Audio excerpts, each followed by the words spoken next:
자, 원천인수 탭으로 가서 자, 우리가 사용할 탭이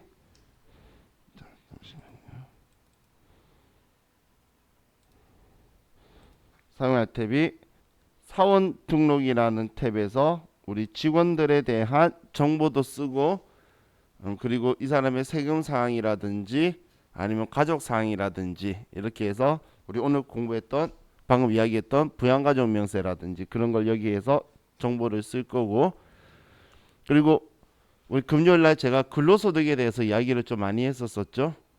근로소득은 우리 이거 다 하고 나서 다시 이야기하려고 오늘 이야기 안 했는데, 이 근로소득에 대한 그 기준을 가지고 급여자료 입력을 만들 거예요.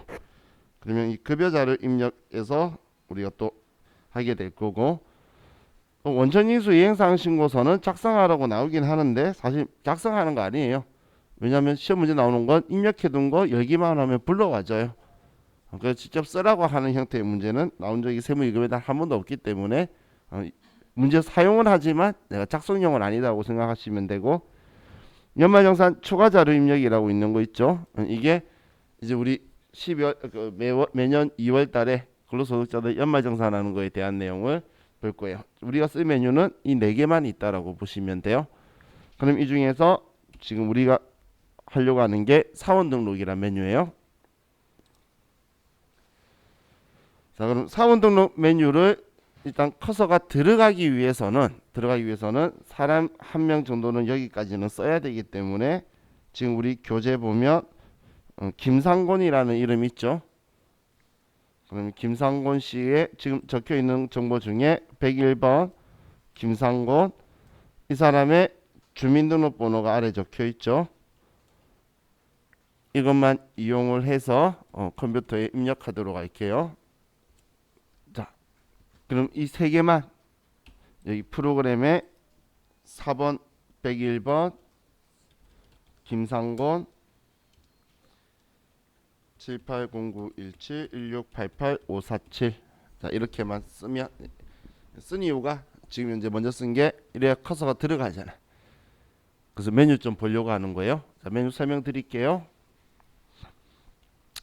먼저 입사 연월일이 있는데, 자, 오늘 입력할 때 입사 연월일을 안 쓰면 어떤 일이 나냐면 저는 급여 입력하려고 그러는데 사람이 안 떠요.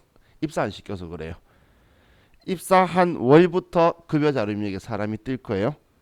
그래서 만약에 그냥 급여 나중에 입력할 때에 사람이 안 뜨면 내가 입사 안 시켰나 보다 이렇게 생각하시면 돼요. 또 이건 알겠죠? 내국인이다 외국인이다. 그럼 만약 외국인이면 외국인 국적하면 체류 자격이 뭐 제조업으로 왔다 아니면 뭐 건설 감리로 왔다 이런 것들이 있어요. 그리고 그럼 외국인일 때에 외국인 등록번호 쓰느냐 여권 번호 쓰느냐, 그리고 거주자 비거주자. 자, 맞아. 자, 저번 시간에 이 이야기 정정 안 하고 헤어졌다. 우리 거주자 비거주자를 6개월이라면서 183일인데 186일이라고 떠들고 있었죠. 말해줬어요. 저한테 잘못 말했다고. 186일이 아니고 183일이에요. 우리 1년이 366일이죠. 절반이에요. 절반 6개월이에요. 근데 186일이 6개월이라는데도 왜 아무도 뭐라 말 안 했어? 저처럼 생각이 없었죠. 그래서 어떻게든 그날 기준으로 해서 거소지를 한국에 두고 있으면 183일 이상 두고 있으면 거주자 아니면 비거주자인 거죠. 그리고 이제 국외 근로가 있는데, 자 여기 보세요. 본인 근로 형태에 따른 비과세라고 전에 이야기한 게 있는데, 지금 여기 연장 근로까지 위에 단위세율 빼고 본인 근로 형태에 따른 비과세 적용은 여기에서 선택을 할 거예요. 우리 근로소득 할 때 제가 국외 근로소득에 일반 파견직은 월 100만 원 비과세고, 우리 건설감리나 원양 같은 경우는 월 300만 원 비과세다 라고 하면서 했던 그 비과세 내용 있죠. 그걸 급여명세서에서 정하는 게 아니고 여기에서 정한 거예요. 이 사원의 근로 형태에 따라서 되는 거기 때문에. 그리고 또 이런 이야기 했어요. 생산직 근로 연장 근로 비과세라고 하면서 직전연도 총급여 3천만 원 이하, 그리고 월정액 급여 210만 원 이하인 생산직 근로자가 연 240만 원만큼 우리는 연장 근로 비과세 적용을 받을 수 있다고 했었어요. 그런 이야기 했던 거 기억나시죠? 그 사람들의 비과세는 그 사람 본인에 대한 거지 회사 정책이 아니죠. 저는 비과세 해줄게 연장근로 이렇게 할 수 있는 게 아니잖아요. 그래서 그 두 개는 여기에서 지정한다. 나중에 급여자료 입력할 때도 이쪽에서 한다라고만 생각하시면 돼요. 이 두 개는 본인에 대한 정보이기 때문에 본인이 여기서 쓰게 될 거고, 자 주소는 우리 소득세는 주소지가 관할세무서이기 때문에 원래 꼭 써줘요. 소득세법은. 다음 우리 4대 보험료라는 거 있죠. 뭐 0.8%씩 될 건데 그게 보수월액에서 나갈 거예요. 보수월액에서. 그럼 이 보수월액을 여기 국민연금, 건강보험, 고용보험 거 써주면 나중에 급여명세서에 자동으로 들어갈 거고, 이거 안 써주면 비어 있으니까 우리가 써줘야 될 거예요. 여기에 적어놓으면 그렇게 될 거예요. 그리고 이제 직원이 그만두게 되죠. 직원이 그만두게 되면 1년 이상 근속환자가 있으면 우리가 해야 될 일이 두 가지예요. 첫 번째가 자 예를 들어서 오늘 그만뒀어요.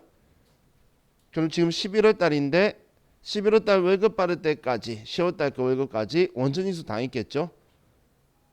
그럼 그 원천인수 당한 세금을 정확하게 계산해서 정리해 주는 작업을 해야 돼요.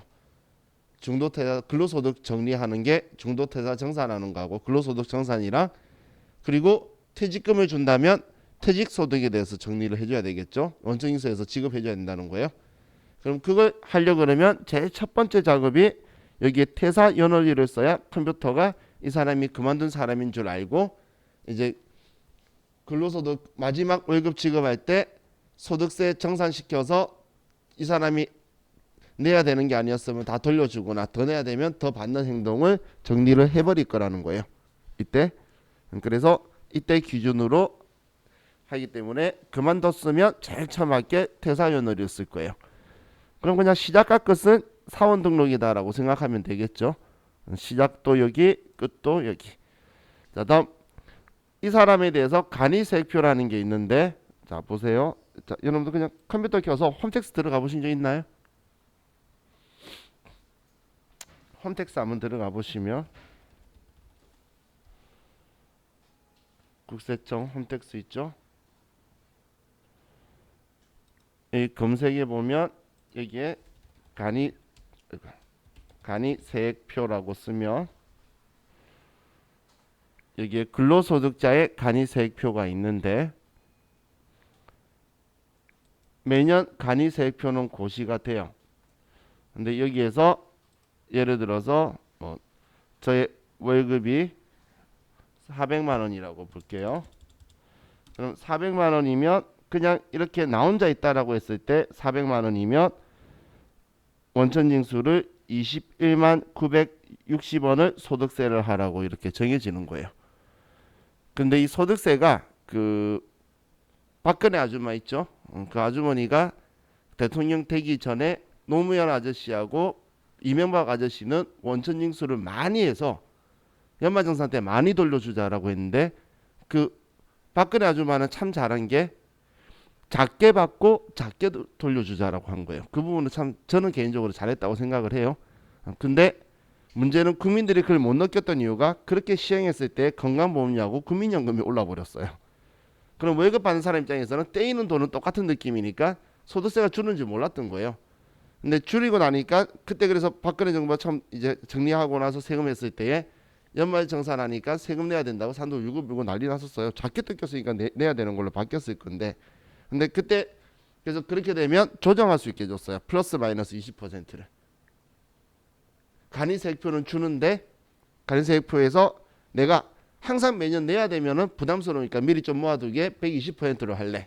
항상 돌려봤는데 난 돈 20%가 지금 아쉬우니까 내가 80%만 원천징수 당할래. 이거는 이제 본인이 플러스 마이너스 20%를 선택할 수 있도록 이렇게 제도를 만든 거예요. 지금 우리 금융세 쓸 거예요. 근데 지금 이거에 대해서 여러분들이 그 회사 들어가면 가족관계 증명서나 그 주민등록 등본 달라 그러죠. 그럼 여러분들 호구조사 하려고 하는 게 아니라 여러분도 담당자면 들어가면 쓰면 내가 가족 수가 예를 들어서 나 포함해서 뭐 부모님 있고 자녀 하나 있다, 배우자 이런 식으로 되면, 그리고 20세 이하 자녀가 뭐 한 명이다 이렇게 줘야 하는 순간 내 원천징수 해야 될 간이세액표율이 팍 떨어지게 되죠. 지금 20만 원 대에서 8만 9천 원, 9만 원 더 떨어져 버리잖아요. 이렇게 이게 간이세액표에 정해져 있는 거예요. 그럼 이 가족에 대한 정보가 들어가 있어야 내가 부당하게 많이 초반부터 떼이는 경우가 없겠죠. 이 사람 9만 원씩이면 1년 동안이면 100만 원 정도밖에 안 떼일 건데 이 앞에는 한 250만 원 정도 떼일 거잖아요. 그럼 나한테는 150만 원이 기회비용이 날아가게 되죠. 그래서 이런 정보를 주게 되는 거예요. 그럼 그런 정보를 받으면 여기에서 부양가족명세에서 이걸 써주면 컴퓨터가 계산해 줄 거라는 거예요. 이 직원이 입사했을 때에 이제 가족관계 증명서나 그걸 가지고 여기 부양가족에 대한 정보를 쓸 거예요. 그럼 우리 이걸 쓰면 여기가 이제 기본공제 대상, 그 추가공제 되는 인적공제에 대한 정보라서 지금 우리 교재에서 방금 저와 같이 이야기했던 거예요. 이 가족들에 대해서 우리 소득금액 100만 원 이하 나이 이야기했던 거 있죠? 그게 여기다라고 보시면 돼요. 그럼 여기서 입력하면 이제 그런 공제를 해줄 거고, 그리고 추가 사항에 가면 자 여기에서는 자 우리가 월급을 지급할 때에 소득세에 대해서 감면 적용이 있는데 자 여기에 중소기업 취업 감면이라는 거 있죠. 중소기업 취업 감면.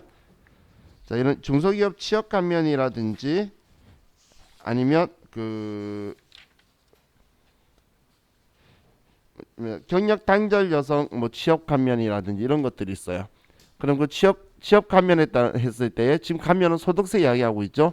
그럼 소득세 감면율을 하는 건데 자 이렇게 기억해 둘게요. 지금 현재 오늘 2020년 11월 16일이죠. 오늘 현재 우리 중소기업 취업 감면 최고요율은 90%예요. 90%. 그리고 기간은 5년이에요. 그럼 기간 입력할 때는 예를 들어 5월 달부터 적용한다 할게요. 올해. 그러면 2020년 5월 1일부터 하면 2025년 5월 1일이 아니라 4월 30일이 아니라 5월 31일까지 이렇게 쓰는 거예요. 중소기업 취업 감면 적용을 한다면 사원 등록 추가 사항에서 이렇게 써줄 거란 이야기예요.